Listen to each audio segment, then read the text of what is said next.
no longer silent, patient access stories. Once you know you have cancer, you can suddenly start to take action, and taking action is empowering. We're back and we're getting loud with 4-year breast cancer survivor and patient advocate, Jess Isomoto. Well, hello there, Jess. Thank you so much for agreeing to do this. We are honored to have you here with us today. Thank you so much for having me. Are you a breast cancer survivor? I am a stage 3 breast cancer survivor. Do you know the type of breast cancer you were diagnosed with? Yes, I was diagnosed with stage 3C, invasive ductal carcinoma. I was hormone positive, HER2 negative, with no BRCA involvement. And how long ago was that diagnosis? I was diagnosed in February of 2020, right before the pandemic started. Oh, so we're at an anniversary time of this recording, huh? That's correct. Well, happy cancerversary to you. Thank you. And just to establish the context, are you a Black woman? No, I'm an Asian woman. I identify as Asian American. I'm actually a 4th generation Japanese American. So let's get into the conversation. This platform is talking about patient access issues. And what we know is that cancer doesn't care anything about your socioeconomic background. It doesn't care about your ethnic makeup. It doesn't care about your education or any of the things across the board. And what we are finding with those that we have chosen to participate in this campaign are people that have met patient access issues at various points along their journey. Can you share a little bit about your experience of having some issues with patient access?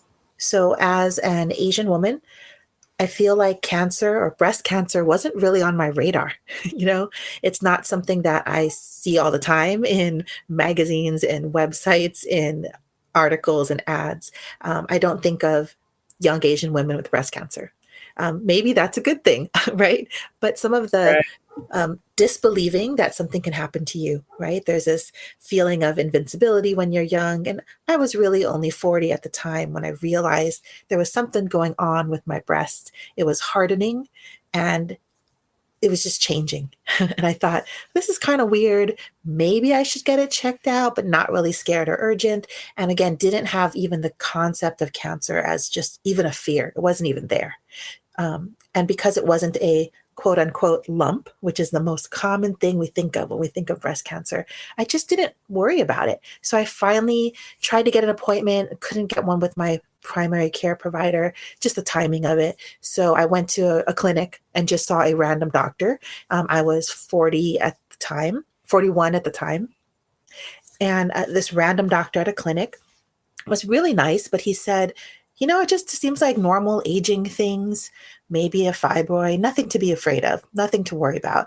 If you want to go see and get a mammogram, I can write you an order for that, go ahead. But really just nonchalant and didn't care. And, I guess because I also wasn't concerned, maybe I didn't know how to voice my worries that I have no education in this. And I really want to trust the expert.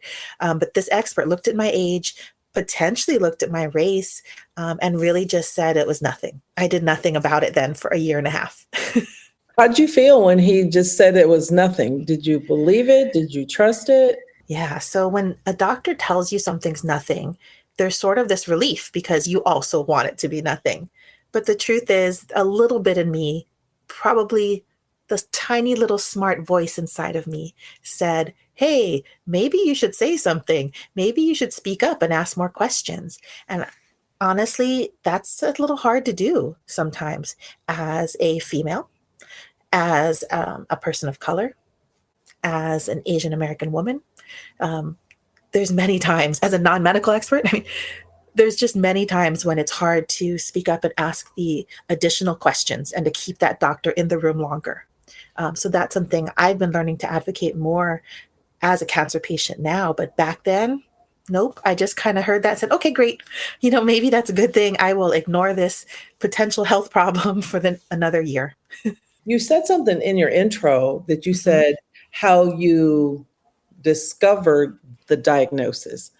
Mhm. Unpack that for me. Again, because my sort of health issue, my the starting of cancer was just this thing that wasn't really well known as a symptom, a traditional symptom of cancer.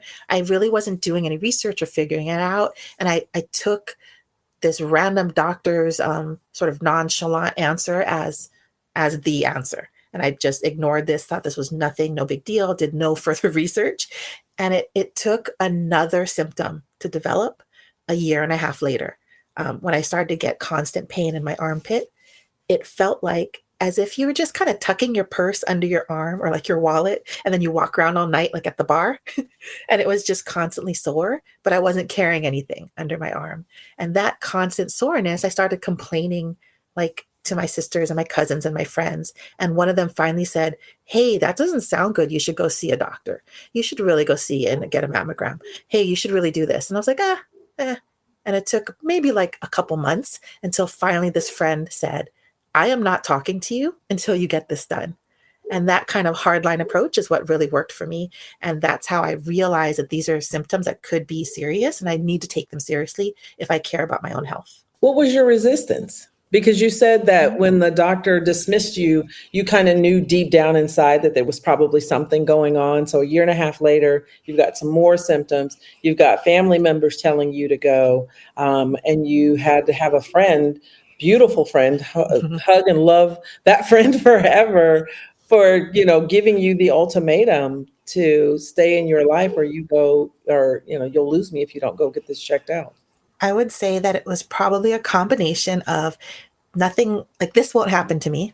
It couldn't be me. Just disbelief that cancer or anything really bad could happen to me. I wasn't living an average, healthy life as a new 40-year-old, 41-year-old, didn't really think about anything happening to me that could really be me, right? But then also letting those misconceptions of what breast cancer is, only relying on the popular images, right, in popular culture, which are maybe older, sort of white grandmothers who discover cancer, breast cancer in their 60s, and it's a lump, and we all hear about that. Yeah, it's just letting all those things cloud my judgment, and letting all those things mute my inner voice, because that's sort of what the world was saying what cancer is defined as, or what breast cancer is defined as. Right. And so that's crucial, right? What the culture that has the most research, or that has been the most researched, then they have the most answers. So they give statistics based on that culture, which eliminates other cultures. And so we are left to have to weed through all of that information, which turns out to be misinformation for us many of times, right? Uh, Mm-hmm. and here you are going by these guidelines. You're reading the information, and you're like, nope, no, I'm not in there. Nope, not Mm-hmm. me. And your friends give you this ultimatum. You go to the doctor, and then what happens? So I did sign up for my very first mammogram at 43, Mhm. 43 years old. Could I have done it sooner? Maybe. The guidelines were kind of changing, but not quite yet at the time that this happened. But it just wasn't on my radar. And I had no family history of breast cancer. So no reason to Mhm. necessarily be pushing for a mammogram sooner. So I go for my first mammogram at age 43. And right away when I got in there, the mammogram technician was like, "Oh," and there was this little awkward "oh," and you just kind of know. But of course, they can't say anything. So she calls in Right. the doctor and they immediately look at those images and ask if I can stay for a biopsy right then. So luckily, I was at a great cancer center that was able to schedule those things very quickly when necessary. They thought it was urgent. And Right. I was able to take time off of work and stay for another 3 hours and get a biopsy. So I got it all done in one day. And I left that day knowing I had cancer, even though they couldn't officially say it until the Mhm. pathology results came back. But I knew they were the way we Right. were talking about it. It was pretty obvious. So I found out that on the first mammogram day. Were they talking about it with you in the room? Were they talking to Hmm. you? Were they talking Yes. themselves? Oh, okay. Okay. Yeah. Okay. Yeah. So you walked into the cancer diagnosis pretty comfortable and confident with your care. Yeah. I live in a big metropolitan area. I'm here in Los Angeles, so I'm luckily part of a great system. It's a big, well-known hospital, and I felt pretty confident in this women's health center that specializes in women's health, specifically breast cancer and gynecological cancers. I thought, oh, this is great. This is a great team, and I felt like I could trust these people. And the way that they were talking so openly in front of me, but with me as well, the way that they reassured me, the way that they moved quickly to get me in for a biopsy that same day, all those things were really reassuring and great. So even though I walked out of my very first ever mammogram appointment realizing I had cancer, it wasn't really alarming yet. Oh, so yeah, I was going to just ask you. So, how did you feel, walking away knowing that you have had cancer? Can you say a little more about why it wasn't alarming to you? I would say the hardest part of having cancer is the not knowing.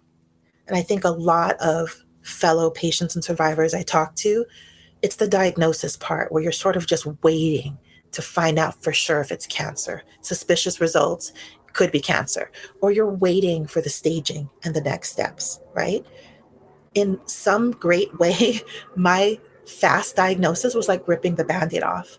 And I kind of just was once you know you have cancer, you can suddenly start to take action, and taking action is empowering. So I was already quickly ripping off the band-aid and jumping into what can I do to solve this problem? What can I do to fight this cancer? And for me, that was actually great. And I felt like I was able to take action, take control, be part of it. And I was almost ready for that fight, because instantly I knew, and there wasn't this long period of wondering, worrying, and being scared. Yeah, so you went from being passive to being proactive. Yes. And that was a huge mental shift. But because I let myself do it, I think that's where my strength came from and why I was able to go through all the treatments and survive so positively the way I did. Wow, that's beautiful. How did your family respond to the diagnosis? I live in California with my sisters, with my dad, and on my dad's side of the family, my mom, and that side of the family's in Hawaii, another state. So on this side, I had lots of support surrounding me, which was so great. They offered to come with me to appointments and take notes and do all the things that really you want from family supporters or caregivers. It was hard because my mom, who I'm very close to, is in another state, and I really wanted her there, but it couldn't happen. And I say all these wonderful things, but those things were ripped away from me within 2 weeks when Los Angeles shut down for the pandemic. So nobody could come with me to appointments. Nobody could do anything. Everybody started to worry about their own family needs and personal lives, work lives, kids out of school. Everything was shutting down for the giant March 2020 pandemic shutdown. That was tough. Yeah, so can you talk a little bit about navigating a breast cancer diagnosis in the midst of the pandemic? Finding out you have breast cancer is just crappy all the time, of course. But I'm going to go ahead and play that card and say it's crappier during a pandemic. It's scarier, it's lonelier, it's more frustrating. And I'm still just bitter about it. I'm still upset that it happened. I'm still mad. I still feels unfair because starting cancer treatment, starting a cancer journey, if you will, you kind of flip backwards and look at, again, movies or things you've heard about people that maybe a friend of a friend who had cancer, what they went through. You see the people doing like a meal train and planning and supporting them. You see GoFundMe's, you see other types of fundraising, you see support, you see people sitting with them in chemo and sort of keeping them company. You see people taking care of them at their house and visiting. None of those things could happen during the pandemic. And I was about to start chemo and I couldn't even find toilet paper or hand sanitizer. I couldn't get groceries. And that nesting and sort of panicking you feel to try to make things better as you prepare for like a very major life event, you couldn't do those things.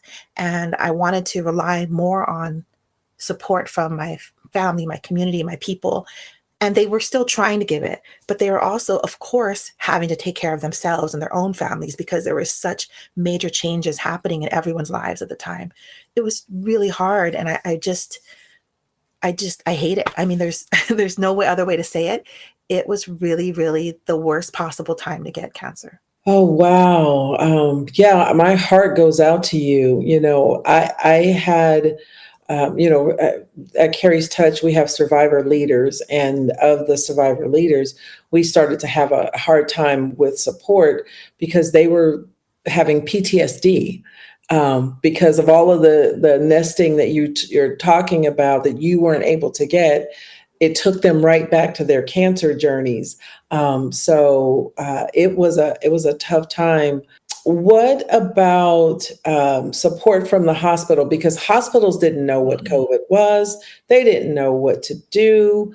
They were being inundated with this thing. And, being a cancer patient, you're in an immunocompromised Mhm. community. So even if your family wanted to be there for you, it wasn't good for them to be there for you because anything could prevent you from being able to get your treatment. How was it in the hospitals? Were any of your treatments delayed? Yeah, because of the COVID pandemic, I was diagnosed right before it, at the very end of February.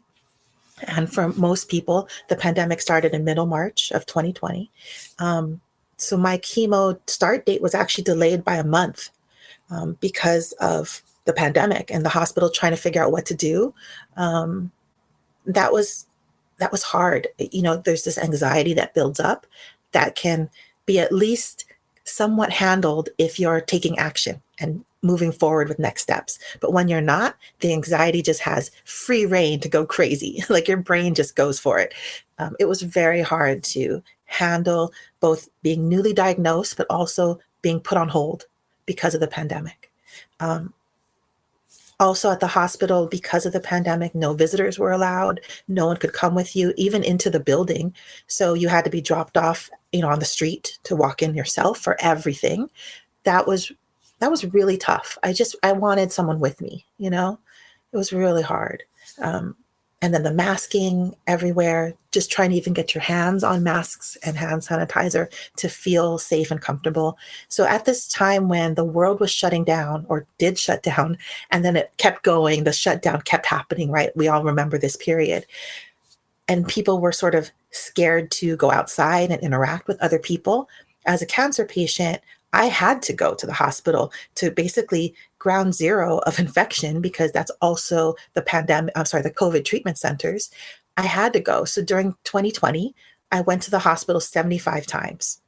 I actually counted because it really felt like it was my second home. And it was so weird to be one of the few people leaving the house all the time and walking into this super dangerous, potentially dangerous situation because we really didn't know yet how to handle the pandemic. And I wasn't a first responder. I didn't have medical training. I wasn't a healthcare professional. So all those things were pretty overwhelming. But you just do it. I just had to do it. Wow. So that definitely sounds like it took a psychological toll, as well. Did your cancer doctors offer you any mental health support services? Because of the pandemic, all services were stopped. So there were support groups before, but they had not yet figured out how to go online. I mean, eventually, right, online things were happening. And I actually found my own online support group, which was great. Um, but everything that they had offered me on like physical flyers that they handed to me when I was diagnosed, all those things stopped because 2 weeks later, the pandemic happened and the shutdown happened. So no, there wasn't anything. There was a social worker who tried to come see me, but her rounds were limited because everyone could only be in the hospital for so many hours per day. It, it was a mess. And I think that also made it difficult. The usual support services really just weren't there. Wow. So it's like you were fighting three wars. You were fighting cancer, COVID, and your mental health, all at the same time with no support available to you. You are definitely a warrior for sure. So, mad kudos to you. It's great to be able to be in connection with someone of your phenomenal caliber. Um, The next question I have is, do you know the statistics for Asian American women diagnosed with breast cancer, both incidence rate and mortality rate, as compared to white women? Actually, I don't know the exact numbers, but Okay. one of the things I do know in my research and my advocacy is that Asian American women, the diagnosis rates are going up, and nobody knows why. Um, it's the most rapidly rising diagnosis rate in all of the different ethnic groups right now. So that's something that's very interesting. We don't know why. I don't know if it's because none of us were getting diagnosed for a few years, so maybe it was unnaturally low, but the diagnosis rates are going up. Um, One of the good things about the Asian American category for breast cancer is that our survival rates are higher or equal to white women, as far as I remember from the basic statistics. Um, but I feel like that sort of percentage, that statistic, doesn't really make me as an individual feel better. It didn't give me any comfort. In fact, the more I looked into any type of statistic in the world of breast cancer, the more frustrated I became as a person of color looking at all of the different dimensions and the inequities. I think it just overall was really frustrating to see. We want to pause for a moment to thank our platinum partner, Amgen. Amgen has been a consistent partner who not just talks the talk, they fight hard to illuminate voices and experiences of diverse patients. We're truly thankful for such a beautiful partnership. This conversation is also activated by Genentech and Change for Sean. Thank you to all of our partners. Wow, wow. That's a very interesting perspective that, a lot of people don't take into consideration. But most of us look at, I know in the Black community, because the numbers are so skewed and have been for such a long time, I don't even get a chance to say, okay, our numbers are on par, and I'm still angry because there's still an inequity in care and services provided, for people of color. Wow, thank you for that perspective. If I go back to when you talked about your diagnosis, something that came to mind, if you're diagnosed either right at 40 or under, you're really considered a young survivor. And you alluded to it a little bit. How much do you think your age played into that doctor dismissing you when you first went in to tell him about the hardening under your arm? I really think that doctors still don't really consider AYA cancer, which is adolescent and young adult cancer. I really think that it's just not in their it's not in their view of cancer. So it's frustrating because also maybe sometimes when patients go in and actually look younger, even though your statistics on the little sheet says my age, they sort of still respond to you as the human in front of them. And I believe that there's still going to be those implicit biases that happen from a doctor responding to the patient that's sitting right in front of them. I really think that they still don't look at AYA cancer as a thing. And in the breast cancer world, this is one of the reasons why I'm so strong as an advocate, even though I technically wasn't diagnosed under 40, which is the traditional definition of AYA. I was diagnosed under 50, that kind of counts. But I still really focus a lot on advocating for AYA cancer because there's so many more unique things that we need to consider at a younger age, and that doctors really need to offer more information and more resources than I think the traditionally higher age, older age of regular breast cancer, right? The main thing I'll mention right now is fertility issues. They really need to start talking about that right away. I want every doctor at every cancer diagnosis to be asking questions about fertility in the future and what that means for the young patient in front of them. Wow, you beautiful segue right into my next question. Tell us a little bit about your platform and the work that you do as a patient advocate. Yay. Thanks for asking. I love being a cancer advocate. it's this thing that just fell into my lap, right? I didn't expect or choose to get cancer. And of course, that was horrible. But wow, the chance to really take this cancer, this horrible thing, something that I struggled with, fought with, hated, cursed at, and then realize that I could turn it around and do something with it, it's just so great. And it makes it, it's going to be horrible to say, but it makes it worth it, you know? It makes all of that pain and struggle worth it. So I love being a cancer advocate. I'm proud to get out there and talk about my journey, to talk about my experience, to talk about the things that worked, that didn't work, and to also talk very openly and honestly and plainly about things that sometimes people are more private about because there's not enough of us talking. And when I say us, that could mean many different things. Us could mean women who are shy about our bodies or protecting the privacy of our bodies, which again is totally fine. But maybe some of us also need to be more public about it so that there is true representation, true voices of the real patient experience, the real female experience as a patient, right? Also, us could be people of color. Where are our voices heard compared to white patients who are featured in every hospital video? They're featured in every clinical trial. They're featured in everything. Where are the voices of the rest of us, right? It also, us can talk about being Asian, being an Asian American. Where are our voices? Maybe as Asian Americans, culturally, and this is a pan-Asian group, right? A pan-ethnic group. So it's really going to be hard to generalize, but I'm going to do it because that's how we talk in real life. So the generalization of the pan-ethnicity of Asian Americans is that a lot of our cultures are going to be not wanting to share publicly.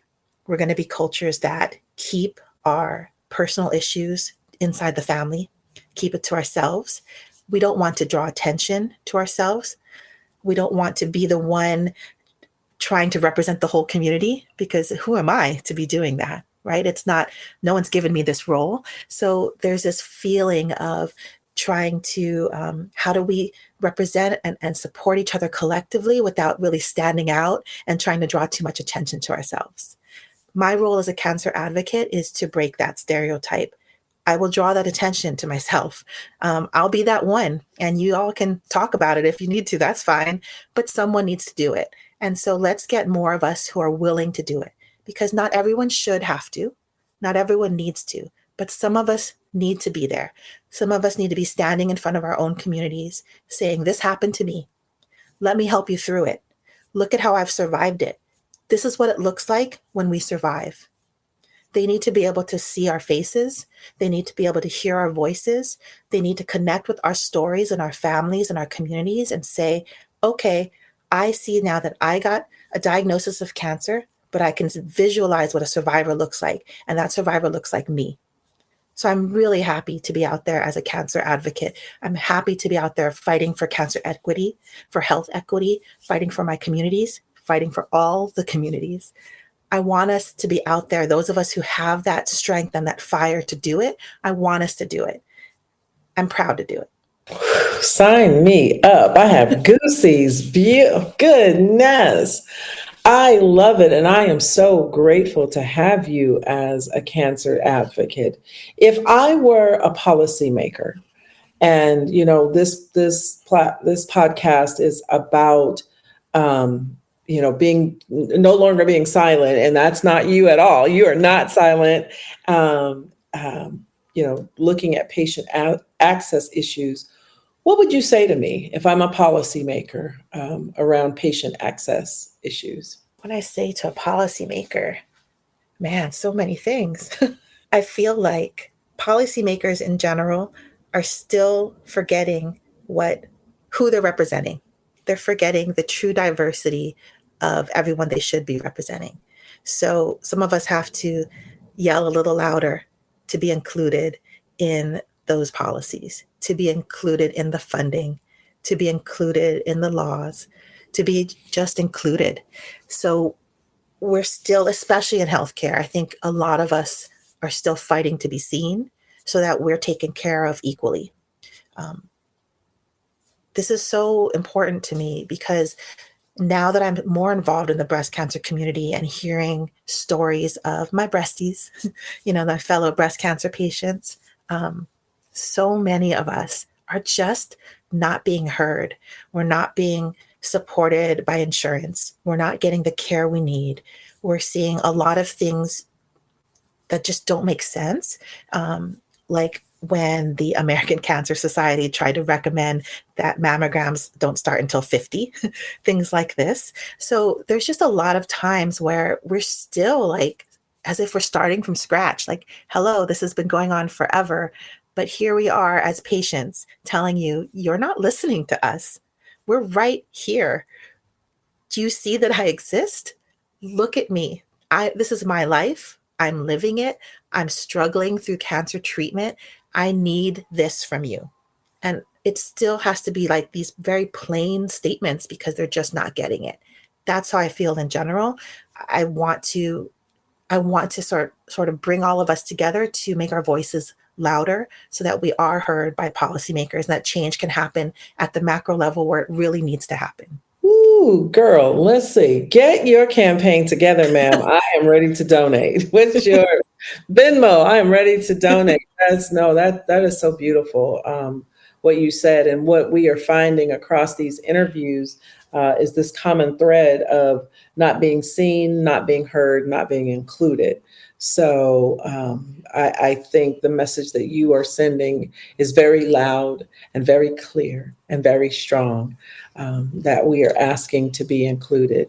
So, Jess, as we start to wind this down, I like to ask, is there anything that you haven't said that you want to make sure you have shared? When we look at communities of color, and now I'm going to try to specifically speak about the Asian American community that I come from, as well as possibly the indigenous populations. I am from Hawaii originally. This is where I grew up, and I consider that my home, although I'm living in Los Angeles now.